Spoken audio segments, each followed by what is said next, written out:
Okay, for JNM first year students, the topic was fever. So we will be continuing with the causes of fever. Causes of fever में कुछ और मतलब हमने बताए गए थे कि फीवर का कॉजेस क्या क्या था, और आगे चलते हुए इन्फ्लेमेशन में रुक गए थे। तो इन्फ्लेमेशन में बताया गया था कि एक बॉडी प्रोसेस होती है जहाँ पे हमने बॉडी को डिफेंस करने के लिए जैसे टाइप इन्फेक्शन वगैरह हमारा बॉडी में जब होता है या इंजरी वगैरह होता है या टॉक्सिन्स एंट्री होती है, तो हमारा बॉडी उसको फाइट करने के लिए जो रेस्पॉन्स देता है इसको हम इन्फ्लेमेशन कहते हैं। ठीक है, फॉर एग्जांपल अगर हम बात करेंगे ये डायग्राम के हिसाब से, तो इसमें ये रहता है, मान लो ये इन्फ्लेमेशन है, और इन्फ्लेमेशन क्या है मैंने ऑलरेडी उसमें बता दिया है कि इन्फ्लेमेशन मतलब क्या है।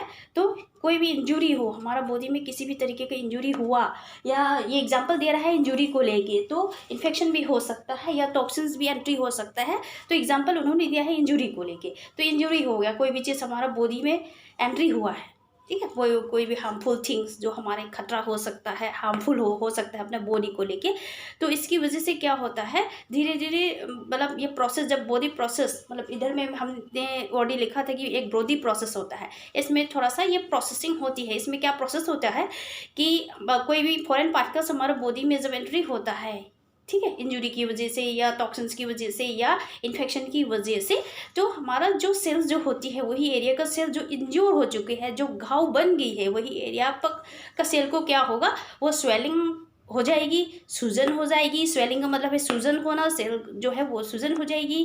देन रेडनेस होगा, क्योंकि रेडनेस इसलिए होगा क्योंकि ब्लड वेसल्स जो नॉर्मल वे से जा रहा है वो सब पता हो गया है कि हमारा बॉडी में कुछ हुआ है, इसकी वजह से वो अपने जगह को छोड़ के वही एरिया पे आ जाएंगे मदद करने के लिए, जैसे कि WBCs हो गया। देन कुछ और सेल जो है जो इन्फ्लेमेशन को मतलब ये करने के लिए, मतलब यही जगह पे थिक करने के लिए वो इधर आ जाएगा। देन हमको स्वेलिंग, पेशेंट को स्वेलिंग महसूस होगी। देन वही जगह पे रेडनेस दिखाई देगा, इवन पेन भी होगा, वही जगह पे टच करेंगे तो ज़्यादा दर्द महसूस होंगे क्योंकि उसको इंजरी हुआ है। देन वही जगह पे ज़्यादा वार्म भी होगा, मतलब ज़्यादा गर्माहट उसी एरिया पे महसूस होगा क्योंकि इसमें ब्लड सप्लाई ज़्यादा होती है, क्योंकि सब जो नॉर्मल प्रोसेस में जो ब्लड वगैरह जो जा रहा है वो अपनी जगह छोड़ के इसी जगह में वो ज़्यादा इकट्ठा होने लगेंगे।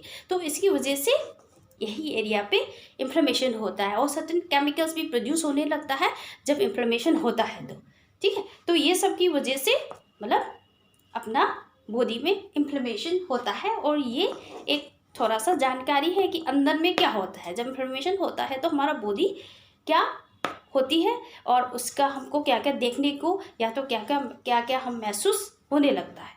तो ये हो गया इन्फ्लेमेशन को लेके थोड़ा सा जानकारी। ठीक है, तो इन्फ्लेमेशन के समय में, इन्फ्लेमेशन क्या है ये बता दी है। तो इन्फ्लेमेशन के समय में, ये इन्फ्लेमेशन के समय पे जब इन्फ्लेमेशन होता है तो हमारा जो इन्फ्लेमेशन जो है, इन्फ्लेमेशन होने की वजह से केमिकल्स प्रोड्यूस करने लगता है। कौन प्रोड्यूस करेगा? Chemicals produce by the injured cells. जो हमारा जो इंजरी हो चुका है, जो सेल जो मतलब वो इंजरी हो गया है, जो सेल्स जो घाव बन गई है, मतलब वो सेल जो टॉर्चर हो गई है कुछ इंजरी की वजह से, तो वही सेल जो होती है, जो खराब वाला सेल जो होती है, वो केमिकल प्रोड्यूस करने लगता है। ठीक है, केमिकल जब प्रोड्यूस होता है देन वो ट्रैवल करेंगे। केमिकल्स प्रोड्यूस होने के बाद वो केमिकल जो है वो ट्रैवल करेंगे through the blood stream. Blood stream के द्वारा वो ट्रैवल करने लगेंगे, फिर वो पहुंचेंगे then reach the brain. Brain तक वो चला जाएगा। देन इसके बाद वो हाइपोथैलेमिक पॉइंट को डिस्टर्ब करेंगे। हाइपोथैलेमिक पॉइंट डिस्टर्ब, देन इसके बाद डिस्टर्ब होने की वजह से हाइपोथैलेमस जो है वो बॉडी को ज़्यादा टेम्परेचर इंक्रीज करवाएगा। तो increase body temperature by the hypothalamus. जो हाइपोथैलेमस में जो न्यूरॉन रहता है, जो हीट के लिए जो न्यूरॉन काम करता है, वो हाइपोथैलेमस को बताता है कि हमारा बॉडी में कुछ एंट्री हुआ है, तो इसकी वजह से अपना बॉडी को, शरीर को पूरा बॉडी टेम्परेचर को इंक्रीज करवाएंगे। तो increase the body temperature by hypothalamus, then इसकी वजह से फीवर होता है लास्ट में। ठीक है, तो इन्फ्लेमेशन की वजह से कैसे फीवर होता है एक थोड़ा छोटा सा डिस्क्रिप्शन है।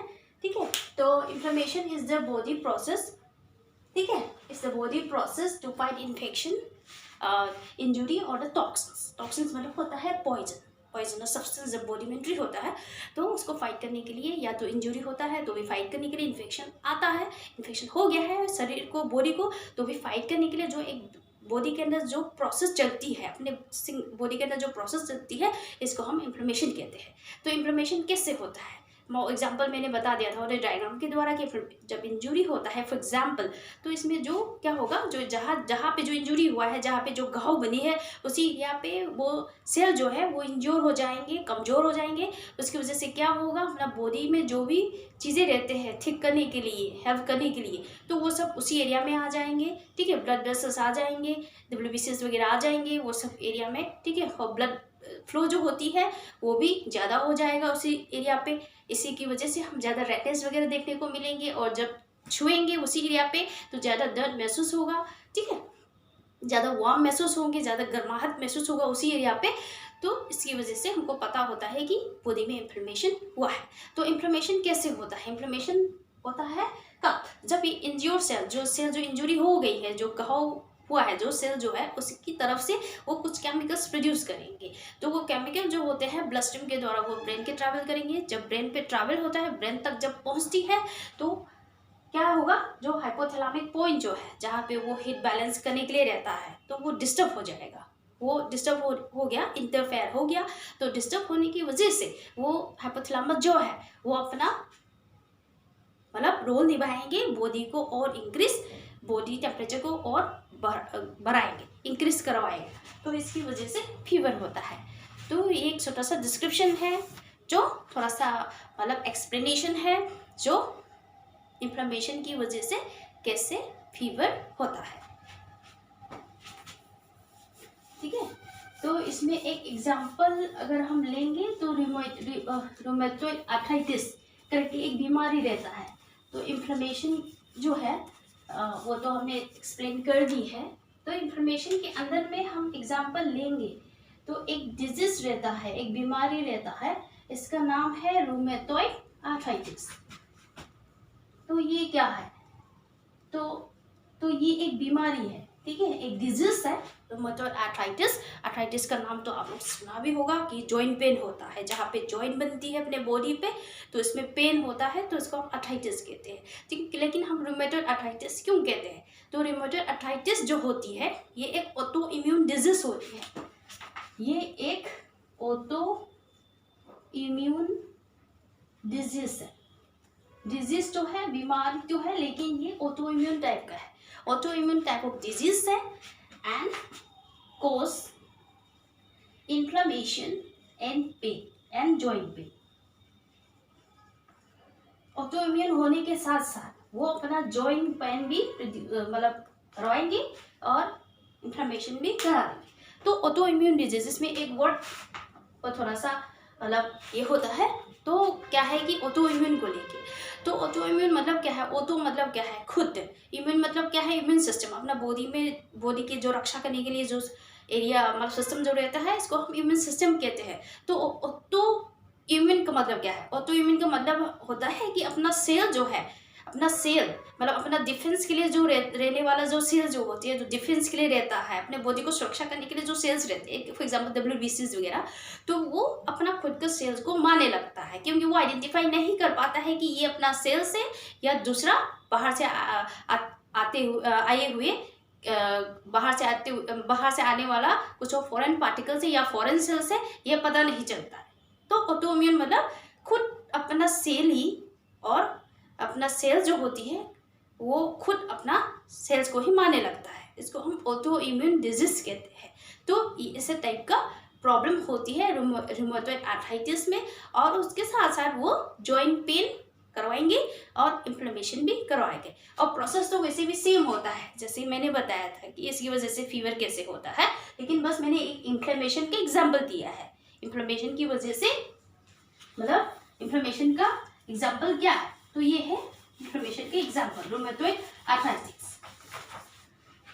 ठीक है, तो ये हो गया।